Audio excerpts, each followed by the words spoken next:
The last meeting of 2017, we'll continue with on lessening one karmic retribution. The Gosho starts on lessening one's karmic retribution starts on 147. We got all the way to 156 just before the just to the benefit of purification of the 6 sense organs last week. But I'm going to back up again to kind of like go into where we will be tonight.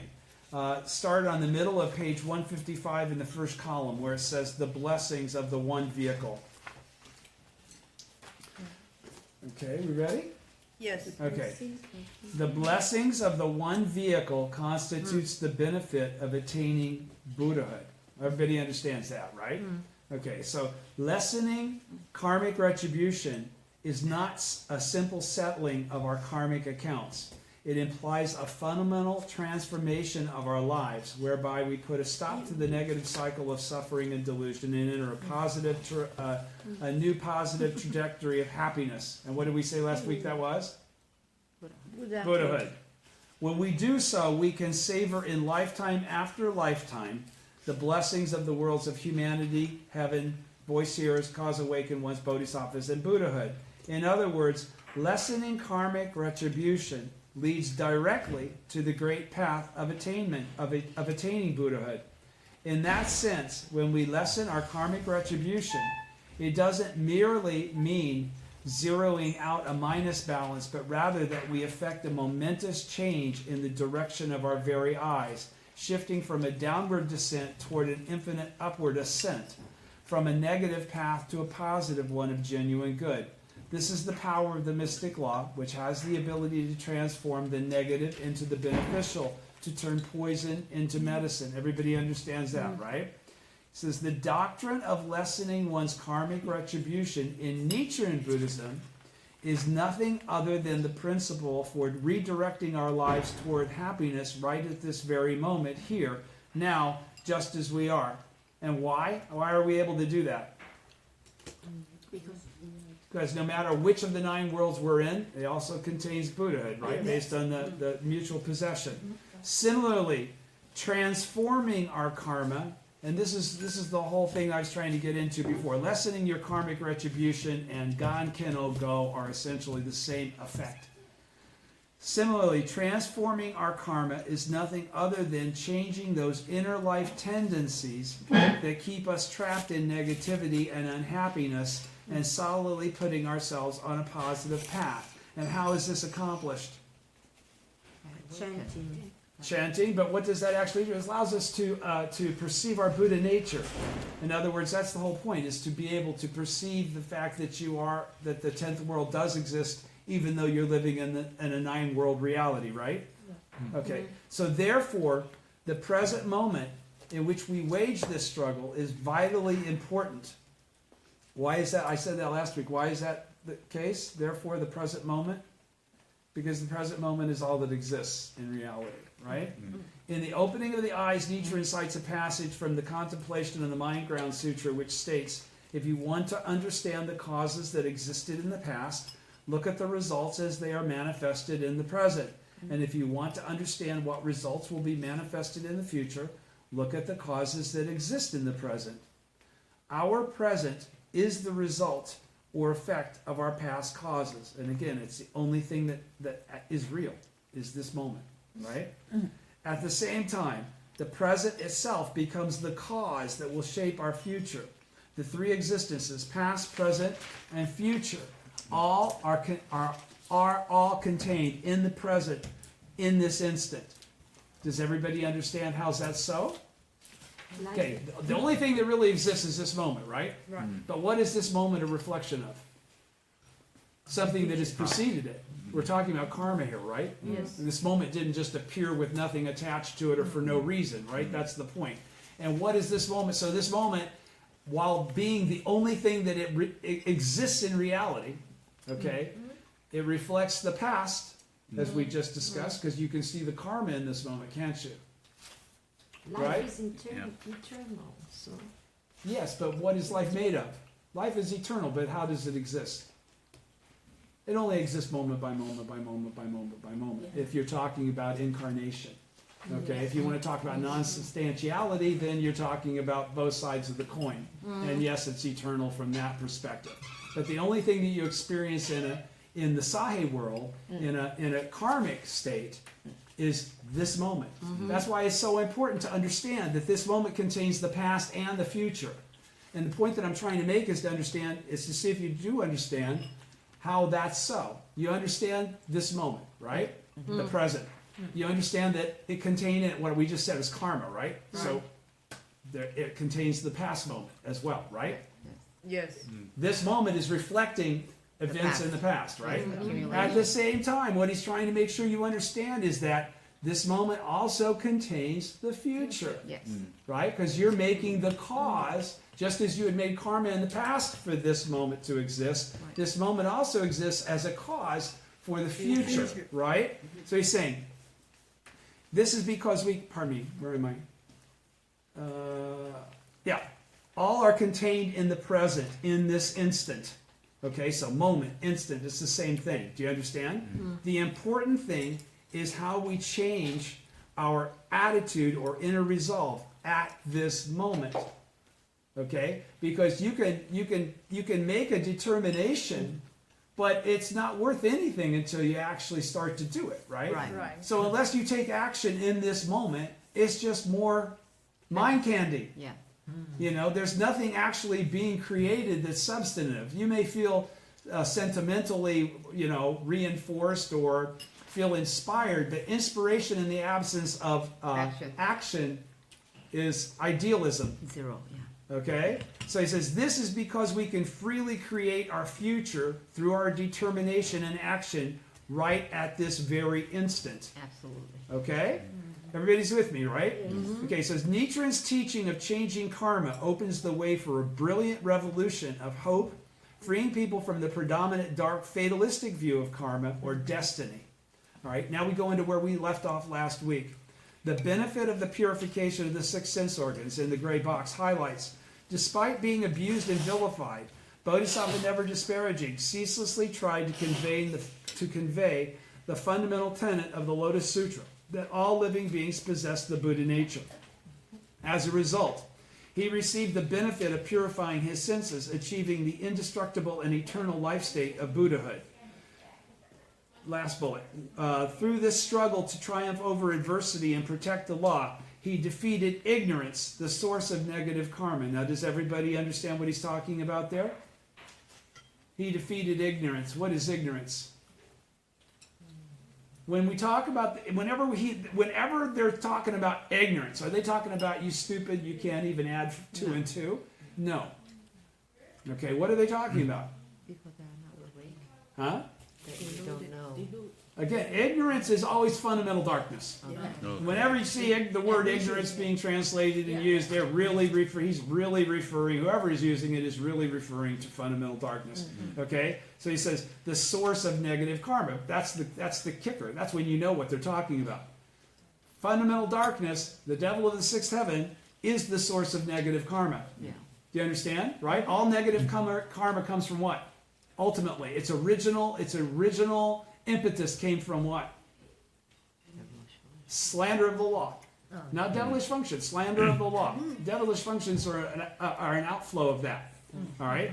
So he says, at the bottom of page 156, first column, next, Nichiren Daishonin cites the example of Bodhisattva Never Disparaging, who appears in the Lotus Sutra Never Disparaging chapter, which is named after him. Nichiren asserts that the passage, when his offenses had been wiped out, indicates the principle of lessening karmic retribution and changing one's destiny. Bodhisattva Never Disparaging showed unwavering respect toward everyone he met, bowing to them in veneration while ceaselessly trying to communicate the fundamental tenet of the Lotus Sutra, that all living beings possess the Buddha nature. Right? And what does fundamental darkness do? What's the devil of the sixth heavens function? To obscure that truth. To obscure that truth. To make us not able to perceive that reality, that we actually do possess the Buddha nature, and that so does everyone else. For his efforts, however, he was abused and vilified, stoned and beaten with staves by arrogant monks, nuns, and lay believers. Yet he remained undaunted by such persecution and continued to treat all people with respect. He ultimately gained the benefit of the purification of the 6 sense organs, a grouping that includes the eyes, ears, nose, tongue, body, skin, as well as the mind, and attained Buddhahood. Though Bodhisattva, never disparaging, encountered hardships as a result of practicing the correct teaching, by triumphing over those difficulties and continuing in his practice, he obtained the benefit of eradicating the slander of the law he had committed in past lifetimes. This, Nichiren states, is the meaning of when his offenses had been wiped out. So what's the equivalent of eradicating the slander of the law? What's the ultimate eradication of the slander of the law?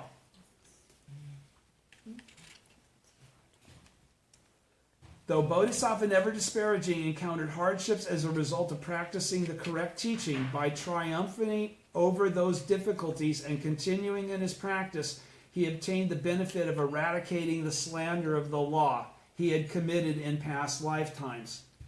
What's the eradication of the slander of the law? He attained Buddhahood. Mm-hmm. All right? Mm. This, Nichiren states, is the meaning of when his offenses had been wiped out. Okay? Mm-hmm. Everybody with me? Yeah. His offenses had been wiped out. He was able to shed the effect of fundamental darkness in his life and perceive his Buddha nature, which is the same thing as the attainment of Buddhahood. Right? And the attainment of Buddhahood, it isn't like some course that you pass. It's when you realize from the depth of your life that you are the Buddha and that you always have been, and so is everybody else. That the teaching is correct. Okay? And it's professing this to be the case.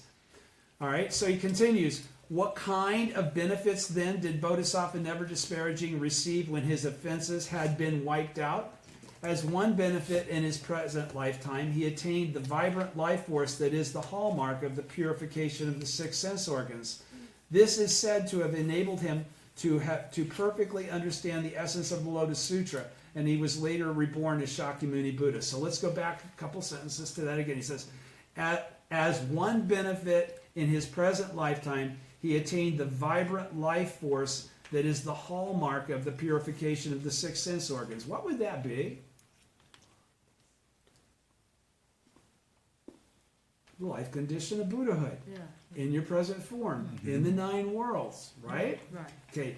This is said to have enabled him to perfectly understand the essence of the Lotus Sutra, and he was later reborn as Shakyamuni Buddha. Now, is there any difference between that realization and the one that you come up with? No, they're exactly one and the same. There's no difference between you and Shakyamuni Buddha or Bodhisattva, never disparaging, or Nichiren Daishonin, other than the fact that he's the original teacher. Do you understand? We're all ordinary human beings, okay, that manifest our Buddha nature for the sake of expressing it to other people and inspiring them that they also possess it. He says, in other words, he did not merely transform his life in his current existence, but he achieved the indestructible life state of Buddhahood that would endure into the eternal future. Why is that? He created them. Come on, guys. In other words, he did not merely transform his life in his current existence. Okay, that would have been transmigration with change in advance, right? Mm-hmm. Okay, but he achieved the indestructible life state of Buddhahood that would endure into the eternal future. That means that he attained Buddhahood in his present form. By doing that, he doesn't ever go back into change in advance or something in limitations, right? He basically goes into life and death, birth and death in the realm of Buddhahood.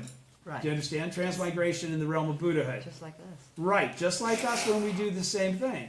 The benefits of the teacher of the law, just like us when we do the same thing.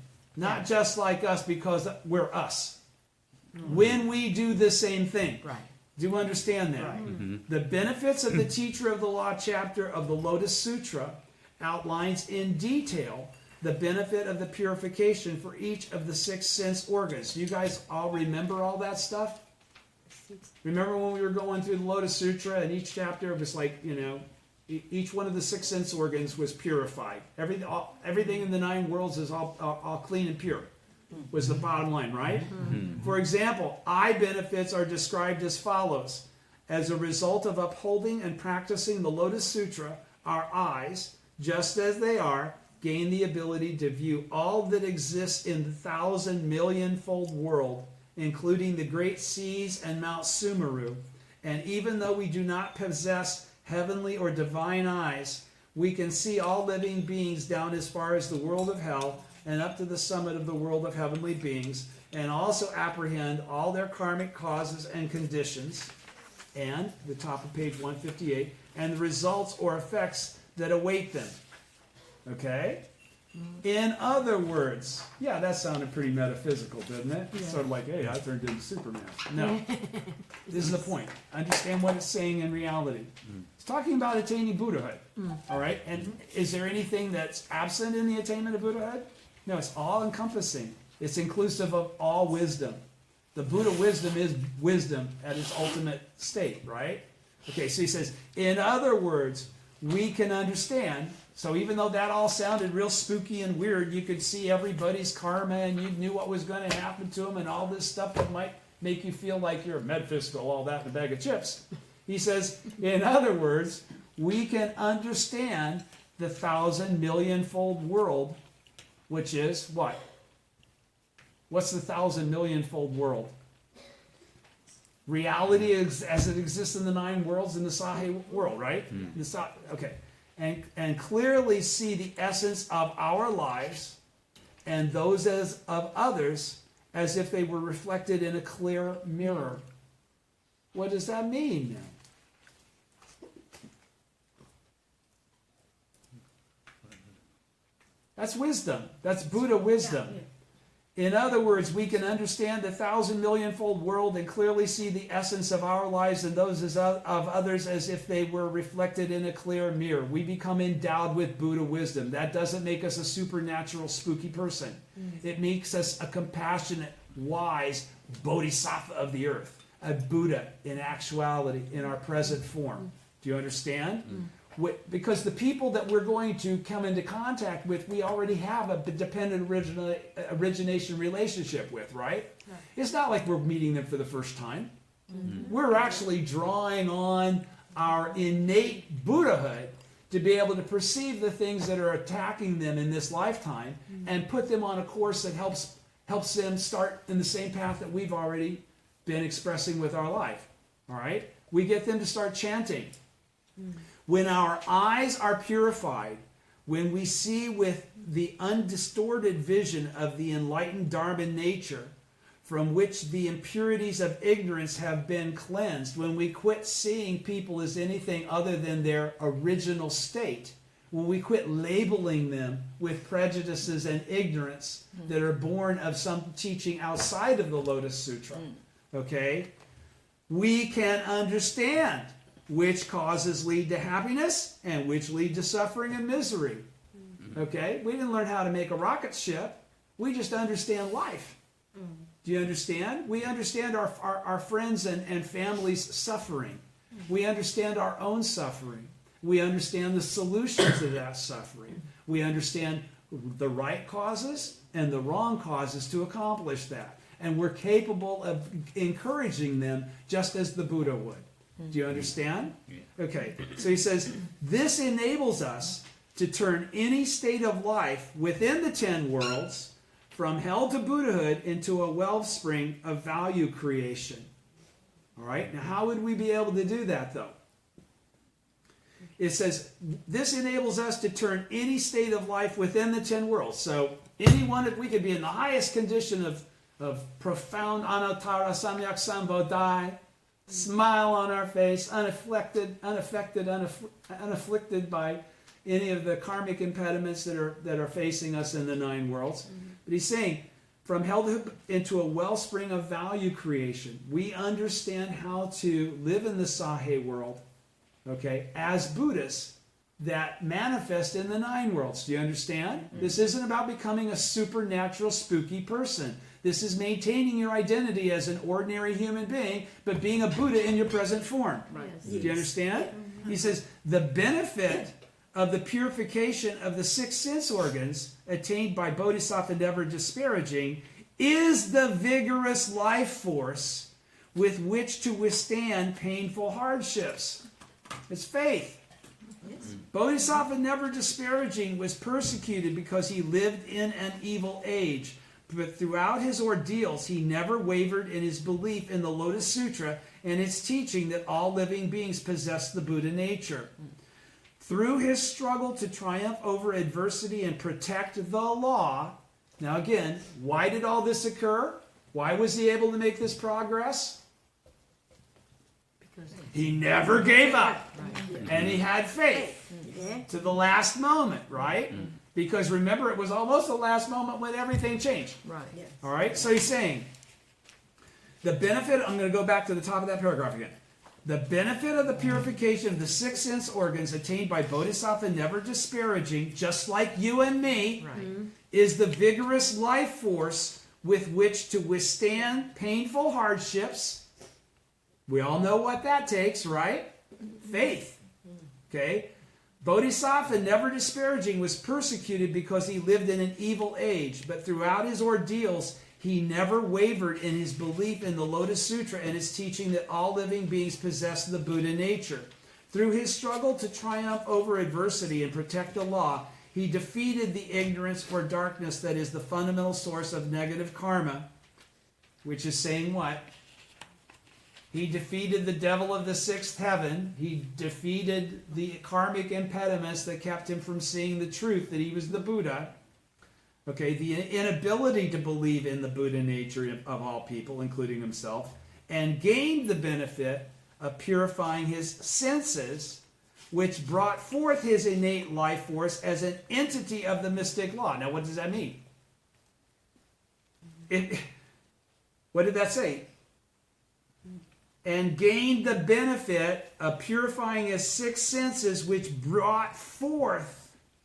So when you attain Buddhahood in your present form, what has actually occurred?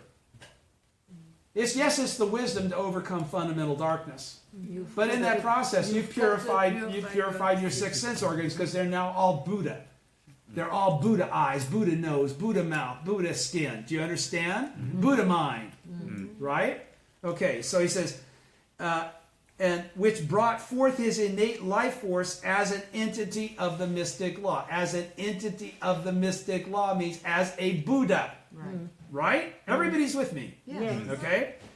This is the benefit of transforming one's karma through dedicated efforts to uphold the Lotus Sutra. Everybody's with me, right? Okay, good. The benefit of protecting the law. The gray box highlights Shakubuku. The practice of clarifying the correct teaching. Let me move this out of here, man. The practice of clarifying the correct teaching of Buddhism and refuting slander of the law is the driving force for lessening karmic retribution. Does everybody understand that? Yeah. What's that say then?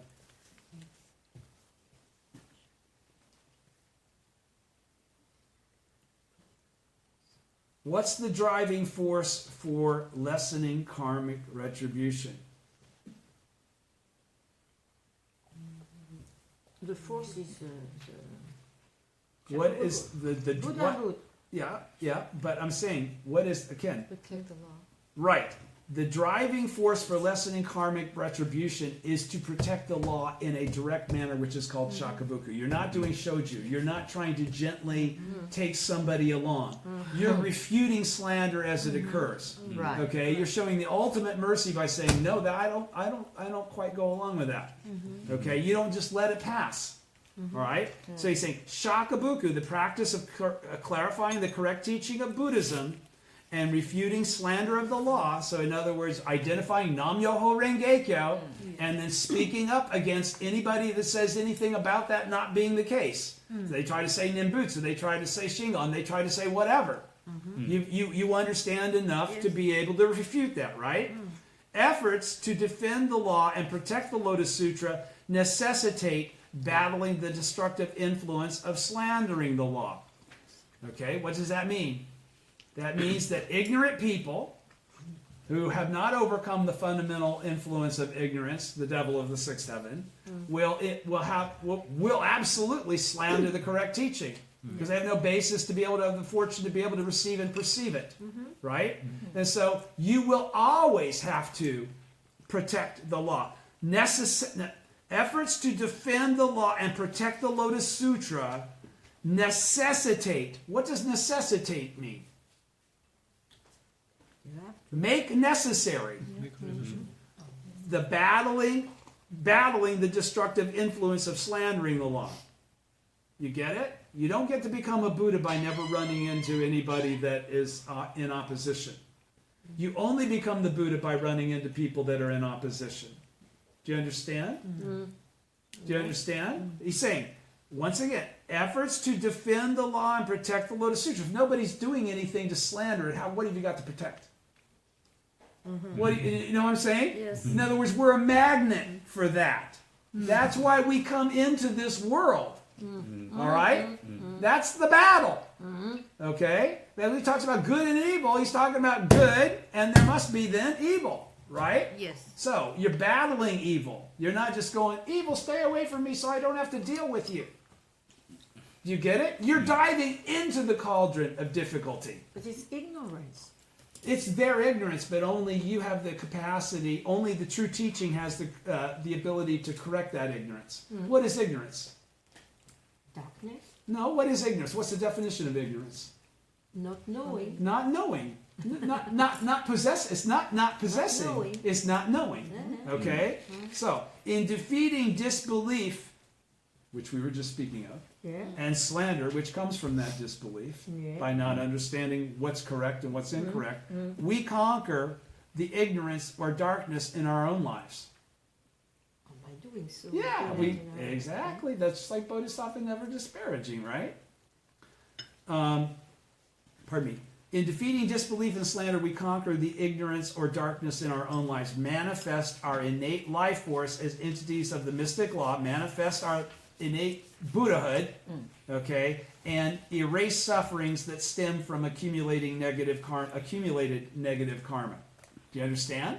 Okay, so allow me here, in connection with lessening one's karmic retribution, to reaffirm the great significance of Shakubuku, the practice of clarifying the correct teaching of Buddhism and refuting the slander of the law. Now, last week we talked about this at... I have a question. Sure. Yeah. So Shakubuku means not only for somebody don't chant, also for somebody that chants. Incorrectly. Yeah. Yes. Absolutely. Absolutely. Shakubuku is always laying it out exactly as it is. It's not about somebody's on your team or not. Because everybody's on your team in reality. All living beings are on your team in reality, right? So it's not an us and versus them. Kind of, we're the good guys, they're the bad guys. Okay? We've been awakened, they have yet to be awakened. That's the only difference. Okay? And through the refutation, straight on, we're able to expedite their process, but most importantly, ours. Whether they get what we're saying or not is less important than us doing what we're supposed to do. Do you understand? Because them getting what we're saying is really not up to us. We're an influence that's attracted by them, okay, karmically. But they're the ones that have to grasp it. They have to make the causes. They have to uphold the law in the Sahe world. They have to stand up against slander themselves to attain Buddhahood. They're not going to get it just because we gave them a free pass. We took all the hit and all the heat, and we gave them a get out of jail free card. It didn't work that way. All right. Where am I? In this Okay. Yeah. Okay. So allow me here, in connection with lessening one's karmic retribution, to reaffirm the great significance of Shakubuku, the practice of clarifying the correct teaching of Buddhism and refuting slander of the law. So that, again, doesn't talk about non-believers. That's clarifying the correct view of Buddhism whenever you hear an incorrect view of Buddhism being expressed. In this writing, Nichiren Daishonin says it is only natural that he should encounter great persecution as a result of carrying out Shakubuku in the remote land of Japan during the latter day of the law. What's he say there? Do you remember what he said actually in the Gosho? Nichiren says, I already knew this was coming. Mm-hmm. I knew it as soon as I opened my mouth and started down this path that all kinds of stuff was going to hit the fan. Mm-hmm. All right, so I've just been waiting. I've been fully prepared for this. I knew this was coming when I started out. Mm-hmm. All right? In this writing, Nichiren Daishonin says it is only natural that he should encounter great persecution as a result of carrying out Shakubuku in the remote land of Japan during the latter day of the law. Why is it only natural? It's time. This time. Right. This time. As I mentioned earlier, he says that he has been prepared for such an eventuality and has been waiting for it to arise. In an evil age rampant with negative influences, the practice of Shakubuku serves to protect the law, and as such becomes the driving force for lessening karmic retribution and transforming karma. So what did Daisaku Ikeda just say there, based on what we kind of discussed a little off camera last week? Shakubuku is the most important. Shakubuku is so important, you ain't going to get there doing shoju only. No. Okay? You want to go tell people about Buddhism based on artsy-fartsy stuff, that's all great. But Daisaku Ikeda is not really focusing on that in this lecture. Do you understand? Mm-hmm. He's talking about upholding the law and battling slander. Mm-hmm.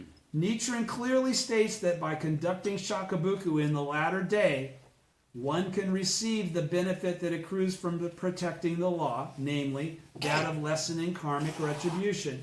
For example, in the opening of the eyes, he writes, when I vigorously berate those throughout the country who slander the law. Vigorously berate.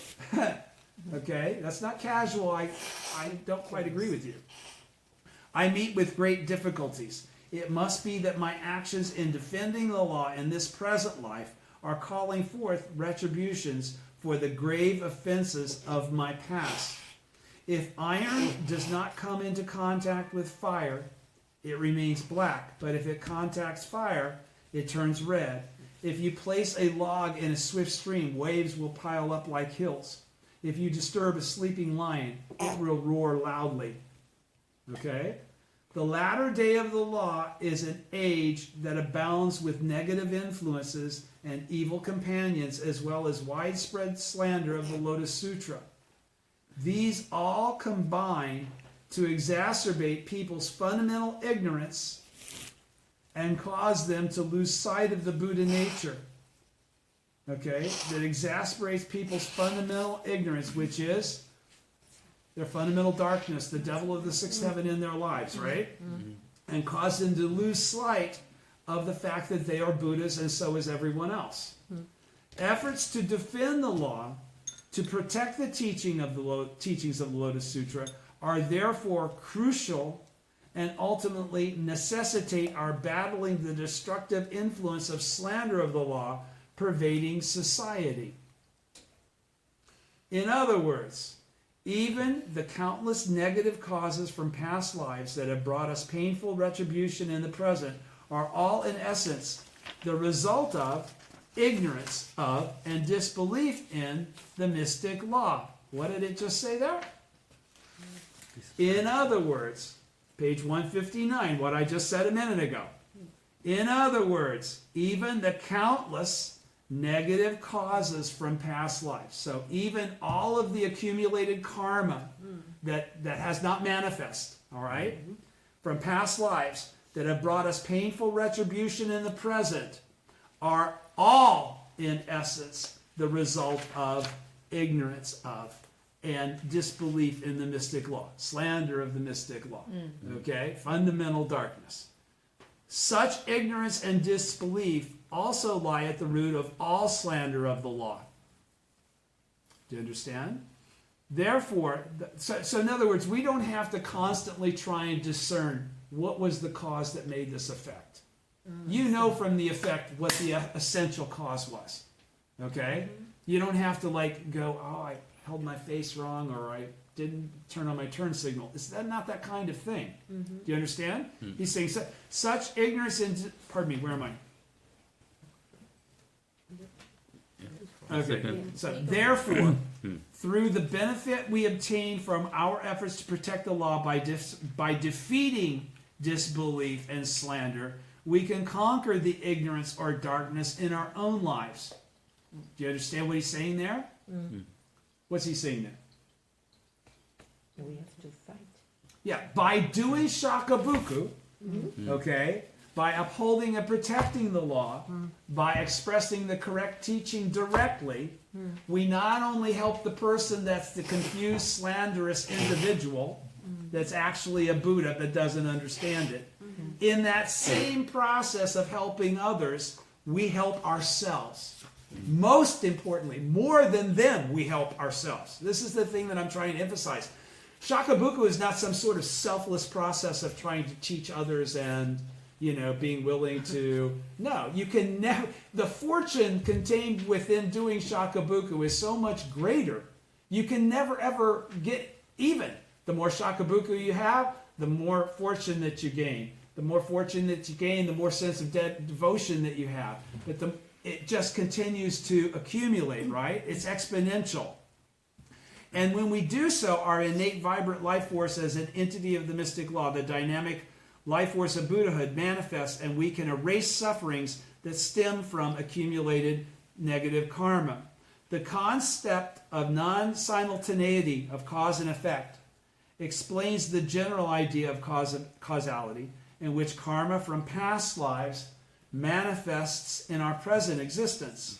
In contrast, the concept of the simultaneity of cause and effect, okay, the cause and effect that's represented in Renge, okay, of Nam Myoho Renge Kyo, indicates the causality by which we can reveal our Buddhahood. That is, vanquishing our ignorance in this present lifetime and immediately tapping the life force of Buddhahood inherent within us. The former constitutes a sequential change, while the latter is an instantaneous change. Do you understand what that just said then? How could there be an instantaneous change? The 10th world is present in any of the other 9 worlds simultaneously. Okay? Let me say, the concept of the non-simultaneity of cause and effect explains the general idea of causality in which karma from past lives manifests in our present existence. That's right. What I look like is because of what I did, and how I live is because of... Okay. In contrast, the concept of the simultaneity of cause and effect indicates the causality by which we can reveal our Buddhahood. So, what is that basically saying then? It's saying that everyone has the ability to manifest Buddhahood in their present form. There is nobody that is karmically restricted from being able to do that. That's not a graduated thing. That's an action thing. That's a karmic thing. You're the result of that influence. And what he just said previously was a huge contributing factor to you being able to do that in this lifetime. Shakubuku. All right? So, in contrast, the concept of the simultaneity of cause and effect indicates the causality by which we can reveal our Buddhahood. Not create our Buddhahood, okay? Not earn our Buddhahood.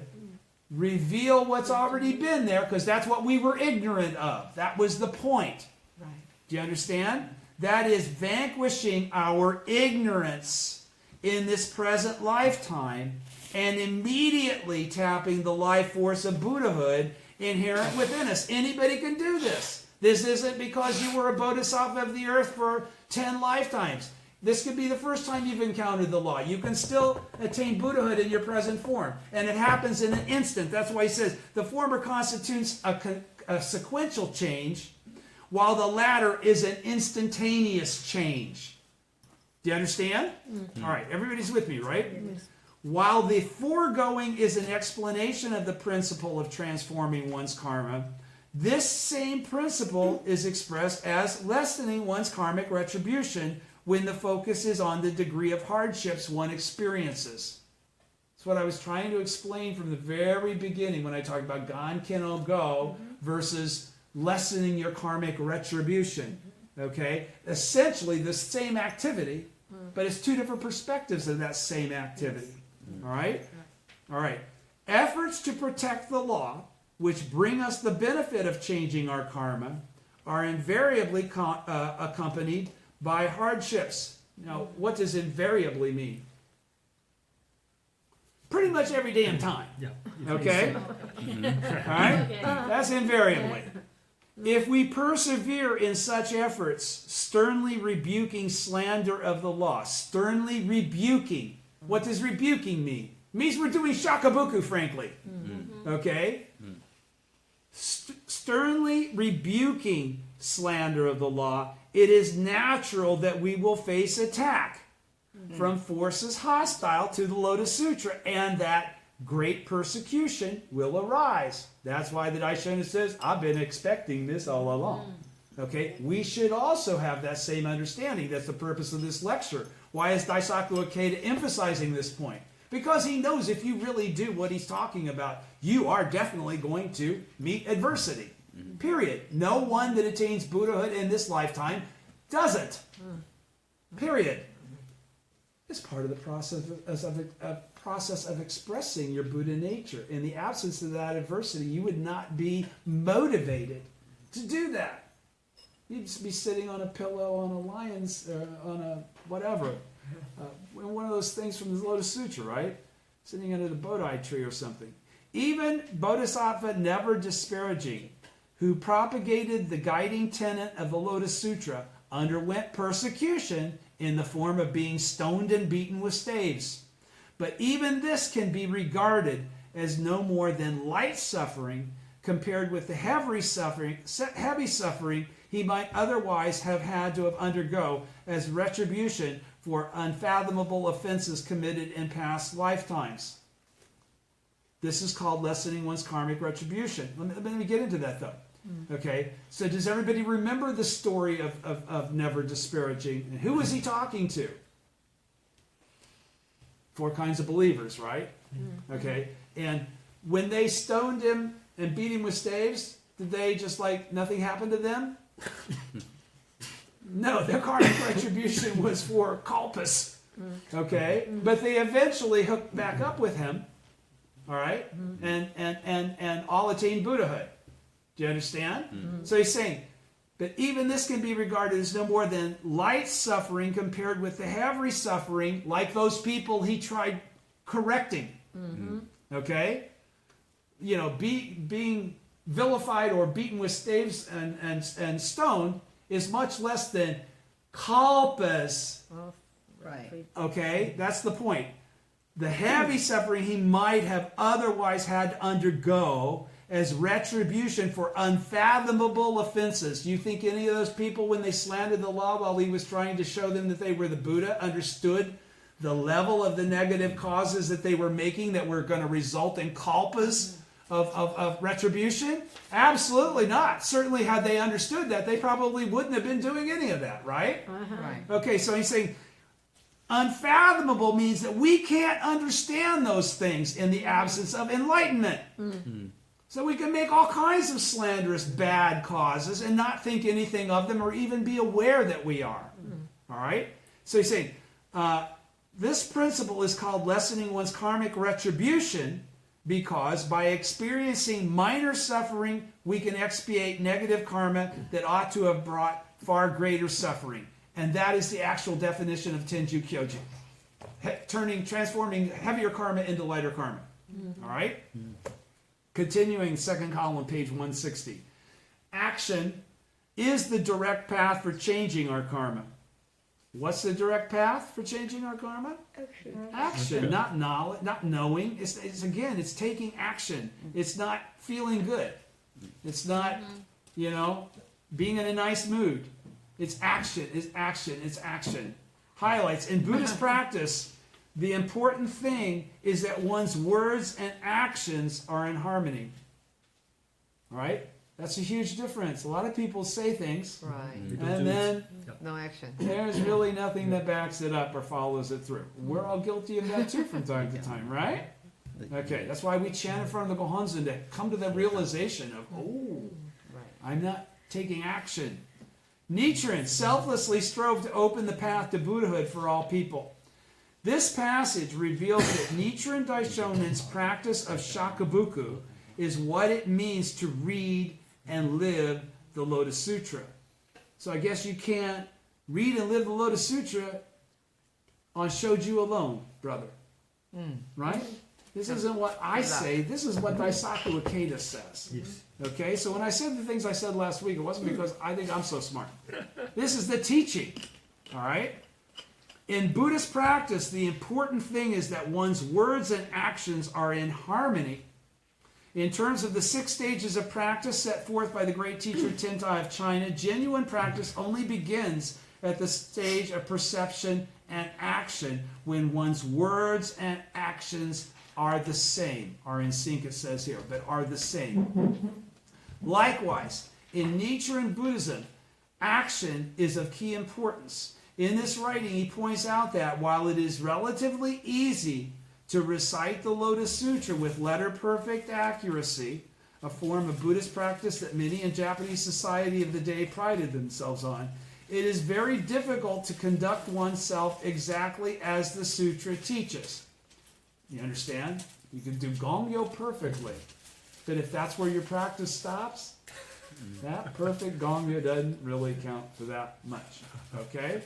In particular, Nichiren cites 4 passages of the Lotus Sutra that he has read with his life. Each passage asserts that those who propagate the Lotus Sutra after the Buddha's passing in the evil age of the latter day of the law are certain to incur enmity and hardship in society. So when it comes, don't lament it. Don't go, why did that happen to me? I'm chanting so much Daimoku. It's happened to you specifically because you're chanting so much Daimoku, because you're on the path to Buddhahood. There's nothing that is greater than that. There's no expense to pay that's too expensive to be able to achieve that. Got it? Yes. Okay? Because he has encountered just such obstacles, Nichiren declares that he alone in the latter day has practiced in a way that completely accords with the sutra's predictions. Further, he says he can imagine how followers in the past must have grieved when Buddhist teachers who spread the correct teaching during the reigns of evil rulers met persecution. These words echo his concern for how his own disciples must have felt as they continued to fight valiantly alongside him despite the punishing onslaught by the authorities, culminating in the Tatsunokuchi persecution and the ensuing Sato exile. Now, all of us came into, our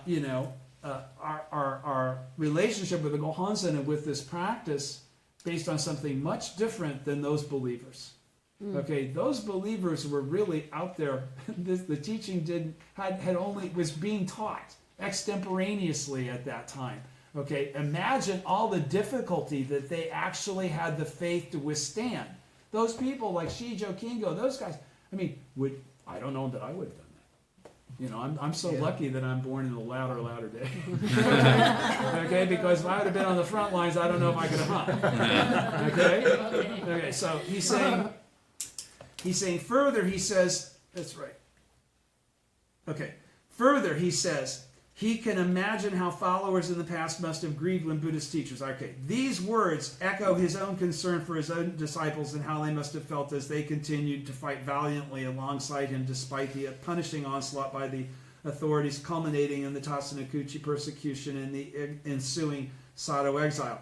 But, as if to dispel those dark clouds, Nichiren serenely declares that since he has lived the entirety of the Lotus Sutra, the wonderful benefit of enlightenment awaits him, and he is more confident than ever. He also states that he is propagating the correct teaching not only for his own attainment of Buddhahood, but out of his wish to realize the security and peace of the entire land. Everybody's with me, right? Nichiren was waging a momentous struggle to open the path to Buddhahood for all people of the latter day of the law. It was also an unprecedented struggle to transform the destiny of the land and to transform the destiny of all humankind. This is the Daishonin spirit. From this it becomes clear that only Nichiren can be considered as the true votary of the Lotus Sutra and the fundamental teacher who, with profound insight into the underlying nature of life, selflessly strove to open the path for transforming destiny in order to actualize happiness for all people and secure a peaceful world. What did he just say there? To be a mentor. Yes, but Daisaku Ikeda is specifically talking about something doctrinally right now. Okay? I'll read it again. This is the Daishonin spirit. From this, it becomes clear that only Nichiren can be considered as the true votary of the Lotus Sutra and the fundamental teacher who, with profound insight into the underlying nature of life, selflessly strove to open the path for transforming destiny in order to actualize happiness for all people and secure a peaceful world. He opened the path to Buddhahood, which had not been open in any teaching that preceded it. Right. Yes. Do you understand? Yes. Buddhism, the sowing is, okay? He's not talking about anything that has to do with Shakyamuni. And so, what did Daisaku Ikeda just now say? In a very clever way. Nichiren's the Nam-myoho Renge-kyo, thus come one, not Shakyamuni. No. That's what he just qualified. Right. Okay? I know you all say, right, but do understand, he had to say that kind of in code, because that's what separates our understanding and lineage from others, even in the Nichiren school. Yes. All right? So, to reassure his followers, he seeks to convey to them his profound state of mind by describing his tangible efforts to read and live the Lotus Sutra. He calls out to them, in effect, follow me with confidence. They couldn't say that if he's not the original teacher. Okay? He's saying follow me with confidence, not follow my teacher. Okay? I am the teacher, and so are you. Understand, there is no, if you're a Bodhisattva of the earth, there is no separation between your life and the life of Nichiren Daishonin. Right. You share the same fundamental effort, the same reason of manifestation, everything. Okay? So in making those declarations about himself, he's making them also about you. All right? It goes without saying that in the present defiled age of the latter day, only the Soka Gakkai, the organization carrying out the Buddha's decree, has inherited Nichiren's spirit and undergone persecution for the sake of Kosen Rufu, exactly as described in his writings and in the Lotus Sutra. The Soka Gakkai's first and second presidents, Tanesabura Makaguchi and Josei Toda, were modern-day teachers who, recognizing this noble mission of the Soka Gakkai, boldly embarked on the widespread propagation of Nichiren Buddhism. A woman once asked Mr. Toda why he was ill. He answered, "My being sick like this is an enormous case of lessening karmic retribution. Because of this illness, the immense difficulties that the Soka Gakkai would have had to face are being reduced. I can never forget Mr. Toda's profound spirit." What's that kind of a comment say? I am the Buddha. That's what that says. I am the Buddha. I completely understand that my life isn't this little thing in a little box that's constrained in any way. Right. I am a leader of people that uphold the correct teaching. Okay? That makes me a formidable individual regardless of how you might view me. My size, my shape, my appearance, my wealth. Whatever you might say. The same as Nichiren. Don't forget, he was not a rich guy. He was not profoundly beautiful. He talks all the time about he's not an attractive man. Okay? He talks all the time about the limitations that he possesses, yet he's the original teacher. So that qualifies to all of us. There's not some standard we have to hit first. No matter where we are right now, we're already good enough. We are good enough, we are good enough, we are good enough. Yes. We're the original disciples of the original teacher. That's how good we are. All right? In this writing, Nichiren describes with irrepressible vigor his unshakable confidence and his immense struggles as the votary. Did I skip a bunch of stuff here? Yeah. Osaka. Okay. I can never. Middle of page 162, first column. I can never forget Mr. Toda's profound spirit. Day in and day out, he really threw himself into the turbulent maelstrom of obstacles and devilish functions pervading the universe, and exercised the leadership of a Lion King. That means he had the confidence in himself to do the correct thing based on the teaching. Based on the teaching. All right? As President Ikeda's true disciple. He doesn't say as President Ikeda's disciple, does he? Oh, pardon me, he doesn't say as President Toda's disciple, does he?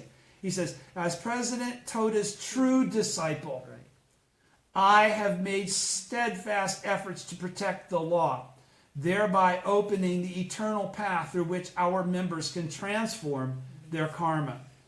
At the time of the Osaka incident, when I rose up to bear the full brunt of the tax on our organization, Mr. Toda told me, when you take the lead and challenge great hardships, then, in accord with the principle of consistency from beginning to end, you will open the way to the attainment of Buddhahood in this lifetime, not only for yourself, but for all your fellow members.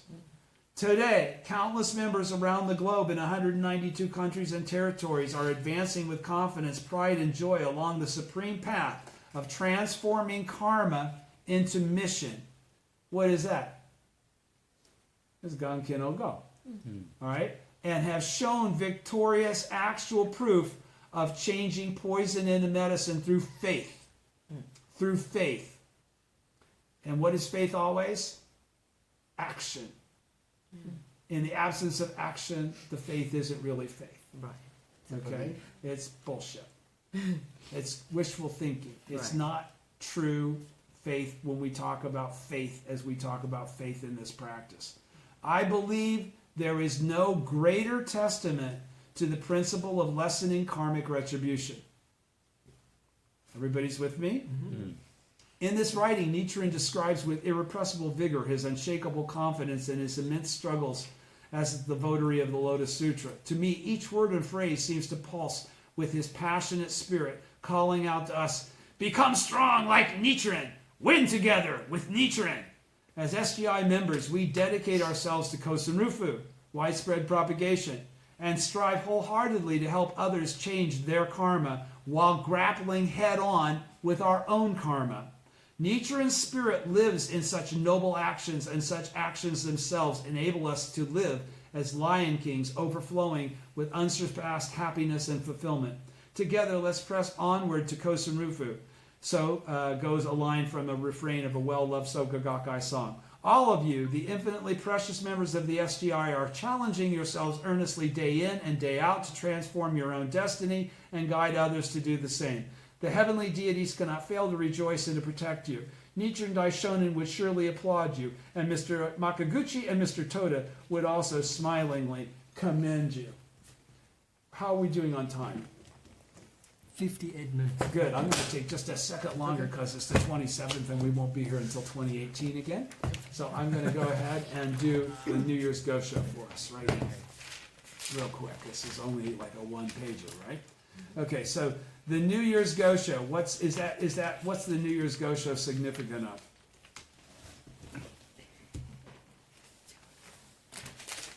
A new beginning. A new beginning. Does that have anything to do with January 1st? No. No, it doesn't have anything to do with, it's Lunar New Year, and so, we're now talking about a calendar New Year, and so subsequently. This is really about every single day. Every single day. All right? Page 1137, the New Year's Gosho. It's the last Gosho in Volume 1. It's only a single page. Let me just read it quickly. I'll read the background. This letter was written to the wife of Omosu In acknowledgement of offerings Nichiren Daishonin received from her at the beginning of the year. The precise year of this letter, however, remains unclear. Omosu derived his name from that of the area in which his estate was located, Omosu village in Fuji district of Suruga province. His full name was Ishikawa Shinbei Yoshisuke.